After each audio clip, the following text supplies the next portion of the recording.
Hello. Hello, my fellow risers.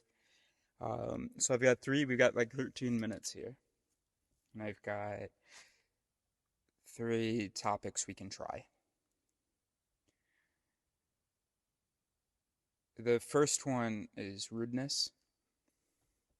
The second one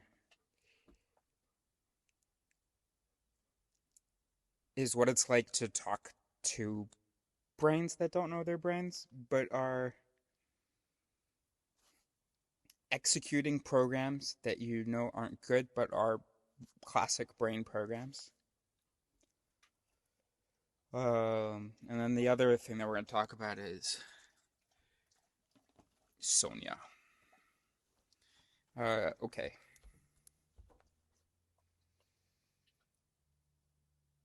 When I was a kid, I was described as polite, raised well, maybe a bit nosy. I distinctly remember getting that comment one time.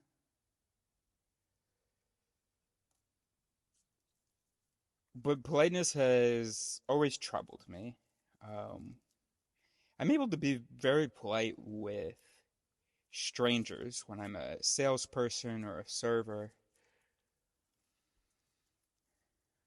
My interactions go well. I think I'm charming and polite and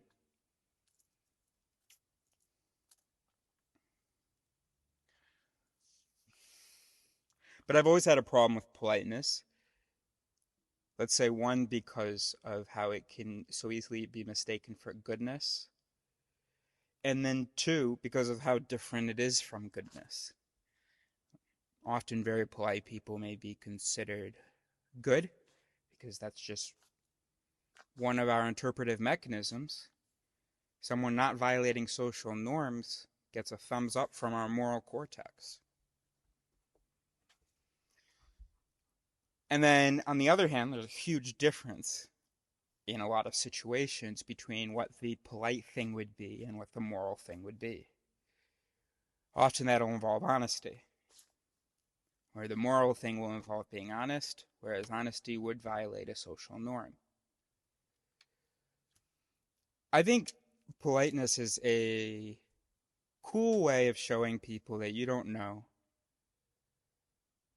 that you have respect for them and no hostilities towards them, that you value them as this unknown person, that you want to give them the benefit of the doubt. I think politeness has to communicate something. It has to be for a purpose. It shouldn't be that we're just always polite. And then with people that you have a relationship with, I think there should be some relationships in your life that don't need the constant reassurance of respect. I mean, yeah, the constant reassurance of respect. I'm not saying that they don't need constant respect. But if we look at politeness as a way to make a gesture of peace, of respect, of deference, of whatever, I don't think that's supposed to be for all of our relationships. Clearly, you're supposed to have different registers for the people in your life. A very polite register that you use with certain people, and then a less regulated, a less restricted register that you use with the people around you. And honestly, that means that because it's less regulated, sometimes the people around you are going to get the sweetest compliments from you when you're like really happy with that person. Sometimes you're going to look at them with a straight face and maybe say something true, which is supposed to be neutral but would be considered rude. And then sometimes you're supposed to be rude.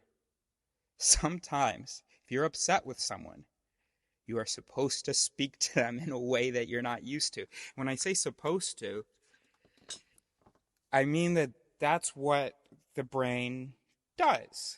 It speaks to people differently depending on the person, on the situation, and on what the brain is feeling.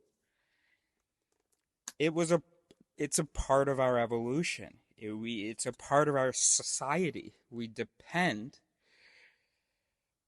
on the people we form strong bonds with being expressive.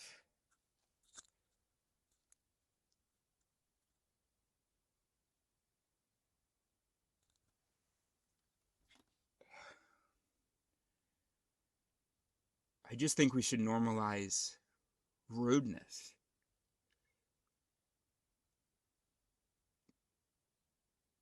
There's a big difference between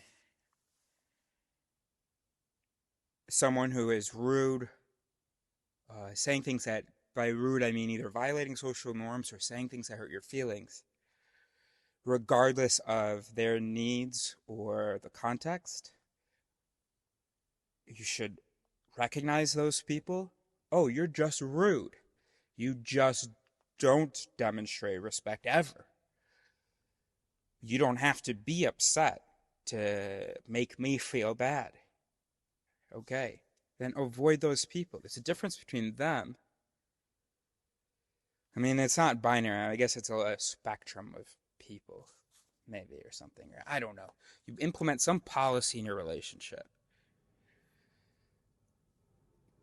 Anyway, the point that I was going to make is that there's a difference between being upset that you were hanging out with someone and they were suddenly rude to you versus being in an argument with someone and in that argument the person raises their voice, uses an insult, uses a derogatory term, um, or even just expresses some honest thing that they need from you that you're not giving them, and it hurts your feelings. Like maybe they say you're selfish or something. So there's a difference between, sorry, there's a difference between being upset that someone is being rude and normal and as their baseline, and then being upset when someone is rude when they're upset. And it just causes more problems, doesn't it? Because ever since we've had these high cultural attitudes of like, we're always going to be perfectly refined, which is, of course, a consequence of now that we're so much more exposed to out-group members. We no longer have an in-group that we spend most of our time with. So we now are constantly meeting people from quote-unquote other tribes. And they can't afford us the benefit of the doubt. We can't afford them the benefit of the doubt. And so everybody has to be on their toes. Just really careful to not send any of the wrong signals, to mask any negativity, anything that we're upset with, to just smile, nod. And here's the problem though with that. You think that when we adjust to be polite to all too many people in our life, when we restrict too much of our expression with all these different people, when we're doing that, do you think we're actually not letting out that negativity? Are you over here thinking that human brains just like have the choice between either be nice or be mean? And so when we are frustrated with someone, when we feel some negativity towards them, and we smile and just white knuckle it, you don't think that comes out? You don't think we then make a little snide comment? You don't think then when that person needs something from me, we're a little less willing? But that's part of the whole lie that we tell ourselves, that we are these perfectly rational machines that can, oh boy, that just there's no reason to be rude, never a reason to be rude. So anytime, just always, you can just hold that mechanism in your mind in contempt of court, and the judge can just throw him in the back in the brig, in the whatever you call it. And but it's a lie. So I don't think politeness should be the norm, the baseline. I think the world would be a lot better place, at least among our in-group members.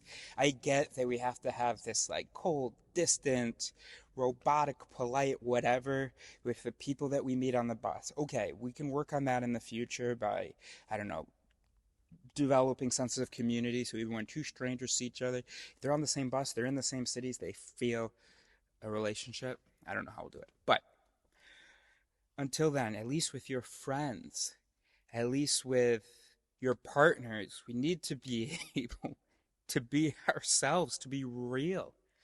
And it's crazy how in the last several years with the internet and social media and stuff, you can be with someone 10 years. And at this point, the brain, some brains won't be on, being vigilant at all. So the brain's just sending out whatever comes to mind. Not wanting to hurt or anything, but then, yeah, in an argument, maybe the guy yells out, I haven't. So, but I've said someone was selfish, but anyway.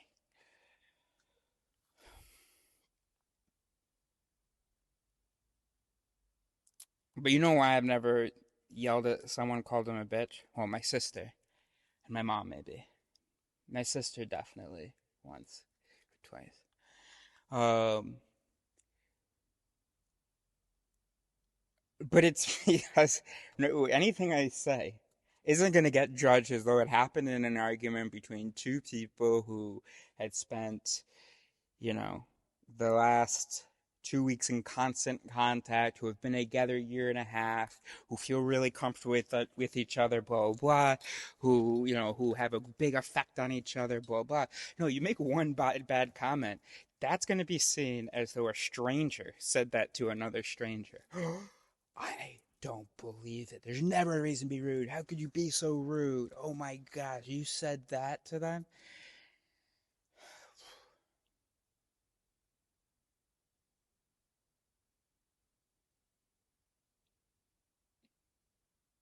I wish we lived in a world where causing harm was a problem rather than just being rude. Where we weren't forced to follow the local rules of politeness for everybody and constantly reassure them that we don't mean you any harm. I wish there was more trust, I guess. I wish people practiced more trust, and I wish people knew that they were brains, and so that they understood what's going on beneath the surface, and certainly that it's not a whole bunch of great justifications beneath the surface, that things don't just all make sense beneath the surface, that we're doing a lot of these funky things and we're taking them for granted as true and valuable and calibrated perfectly. So I was having a conversation with a guy yesterday or the day before and this morning, and really like this guy, but he would keep saying to me stuff like, every human can sense that there's something greater. He doesn't believe in God, but he talked about how every human can sense there's something greater. And I said to him, I wanted to shake him. I said to him, what does that tell you? Right there. Every human brain has in it, in its default programming, the sense of a quote unquote higher power, of a quote unquote force, quote unquote more powerful, that keeps us company and that guides us and that's knowing and that's loving, blah, blah, blah. And he goes, no, there is. You can, and we know that because every human feels it. I go, but yeah, but what if we think that? What if the fact that every human feels it is exactly how we know that it's not coming from outside, that truth? That's your prepackaged programming. That's. And he said, no. and then just affirm that the program is running by saying, no, no, no, I just know. Yeah, I know you just know. That's what.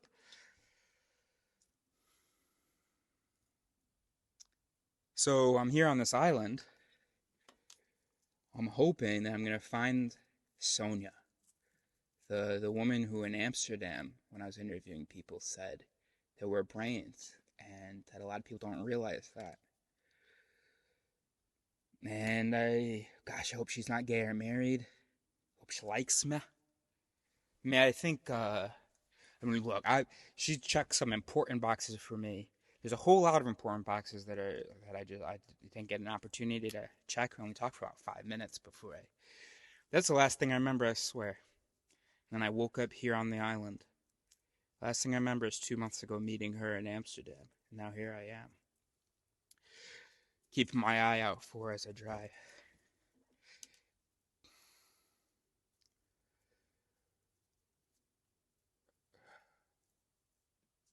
Just be nice to talk to someone who not only can we talk about the spirituality that we feel, but we can also talk about how that's happening and what it feels like without going as far as like supposing it's true. And then we still have room to actually talk about true stuff. That's what's great when you know your brain. You can talk about all the cool, crazy stuff you experience and that feels true. And you can also talk about what the tools and the observations and the research indicated was true. Oh, shit. I thought we were going to 17 minutes. But no, it's 13, isn't it? All right, bye.